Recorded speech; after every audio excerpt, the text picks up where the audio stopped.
Let's talk about outsourcing versus insourcing now. So, what is that like?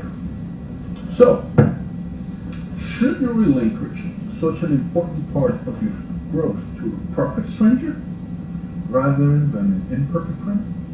Well, certainly the resources necessary to run this campaign can be a lot more than you might have expected and cost a lot more than you were willing to invest in an in-source apartment, right?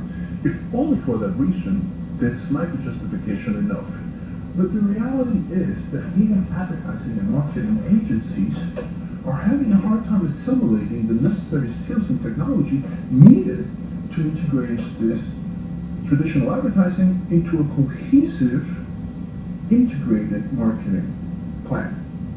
So according to Inc.Plan's top 5,000 agencies report, IPG, Omnicom, Publicis, WPP, BBDO, okay, Leo Burnett, they're among the biggest agencies in the world. They're responsible for iconic ads like the Marlboro Man from Philip Morris. Now, this agencies and these ads have made indelible impressions in our collective consciousness, and for that, the advertising agencies are nicely rewarded. But even these companies continue to merge for size and scope to keep up with those emerging technologies. Now, the times have changed, and we are no longer a nation of the followers, but rather a culture of individuals seeking personal expression and attention. Perhaps this is why most large enterprises are willing to manage a roster of anywhere between 50 and 100 agencies. As Forbes.com reported, instead of consolidated to one or two. I think this is an ever-changing era where every 18 months there's a new technological advance that revolutionizes and disrupts established norms of conduct in the business. So at this point you can no longer just pick one partner.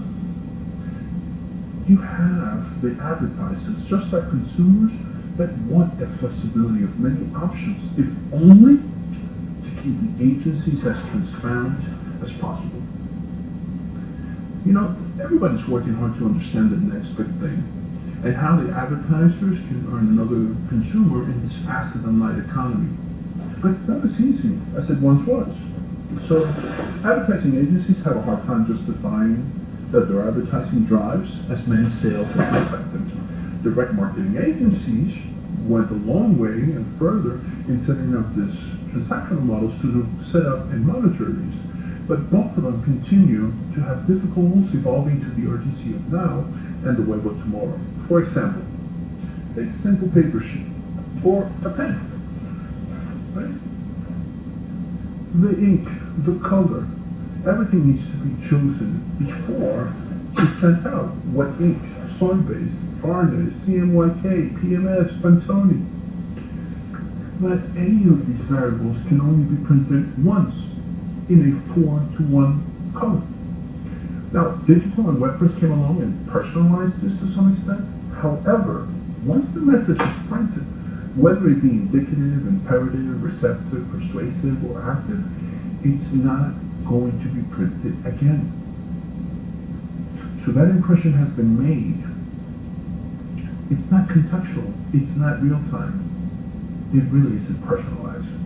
And we're not even discussing the mailing, the mail purge, the address verification, the USPS delivery, the postages, the sorting, the mailing, and the waiting for the reply.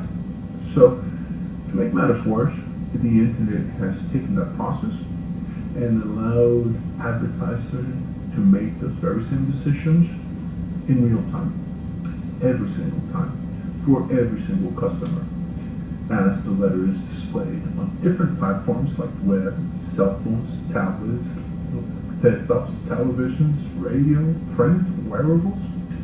So it is tough, and I think they will continue to have a hard time. This feat of flexibility and physical work, at least for another 5 to 10 years.